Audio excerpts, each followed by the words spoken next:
wanted to drop this video about Deion Sanders and the season. When they first started out, and welcome everybody. Welcome all the new people that might drop by. Don't forget to share, like, subscribe, all that good stuff. Moving towards 1,000, so keep it going for me. When the season first started, I think around the second or third game, I made a video about, the whole thing with Deion Sanders in Colorado, right? And, my major is in psychology, but I also specialized in sports psychology and, to get my master's. You see what I mean? And so I understand the importance of like a team buying into a coach, especially a new coach. See, the one thing that they failed to realize, and I was hoping that maybe Deion Sanders might have caught my video, because if he did, he could have fixed that situation and they would have won this season. That team needs a sports they do need a bigger line, obviously, but besides that, they need a sports psychologist on that team. You see what I mean? Because, you can get players to buy into a person,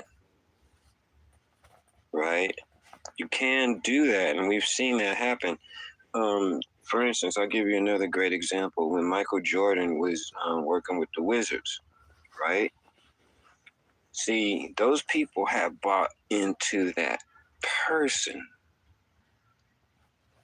But it's a difference between a team buying into a person and a team buying into a coach.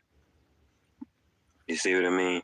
Because for him to have said 7 weeks in a row that he feels like the players are not coming out ready to go, and they're not getting going into the second half, that means that they haven't bought into the coach. See? Because any player, obviously, if he's telling the media they're not doing that, he's telling them that 7 weeks in a row, that means they're not listening to him. But they respect him, probably idolize him, but that has nothing to do with being a good coach.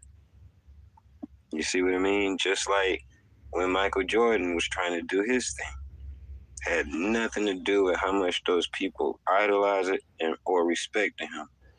You take Phil Jackson, right? I don't think Phil Jackson is really that much better than any other coach out there, but he has so much experience in high pressure situations. You see what I mean? He's won championships like crazy. So that makes him a better coach, believe it or not. Even though if you were to take him and put him in another person's body, they could do the same thing that he's doing and probably wouldn't win championships. One of the reasons why Phil Jackson is a great coach is because he gets the players to buy into his concepts. I don't care if you're Michael Jordan. I don't care if you're fucking Kobe Bryant. You're going to listen to what Phil Jackson says. You might have an attitude about it. You could be the greatest athlete on the planet, and you still going to follow Phil Jackson. You see what I mean? If he gets pissed off on the sideline, something's wrong. And it's for Deion Sanders to be pissed off for 7 weeks, right, and still saying the same thing, that lets you know, okay, he himself needs a sports psychologist as well. See, the team needs one and the coach needs one. Then I hope Deion gets this message. Hey, Deion, I'm available, bro. You can fly me on out to Colorado anytime. I'll come on out there, get you and that team to buy into each other. Deion Sanders has to buy into the team. You see what I mean? And there's a whole nother dynamic that needs to be talked about. The sports psychologist would need to talk to the team about how they feel about the quarterback situation, because some of those kids don't feel the same way about that quarterback. They all got different feelings, and that needs to come together, because I feel, honestly, that that's part of the separation between what DION wants and what he actually sees on the field. That conversation needs to be had between Deion Sanders and a sports psychologist on how he should speak about his son in public, how he should, what kind of attitude he's displaying towards his son on and off the field matters to the rest of the team. And I'm not saying that Deion Sanders did anything wrong with the way he handled the whole situation with his son being the quarterback, but at the same time, it could have been handled a lot better, a lot smoother. You see what I mean? I've been on teams where the son has been, you know, the coach's son or whatever, right? And sometimes it works out, sometimes it doesn't. In this case, it didn't. And I really, really enjoyed the whole season.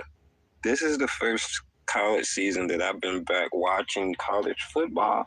Well, I actually watched like 5 games. You have to go all the way back to like Herschel Walker and shit.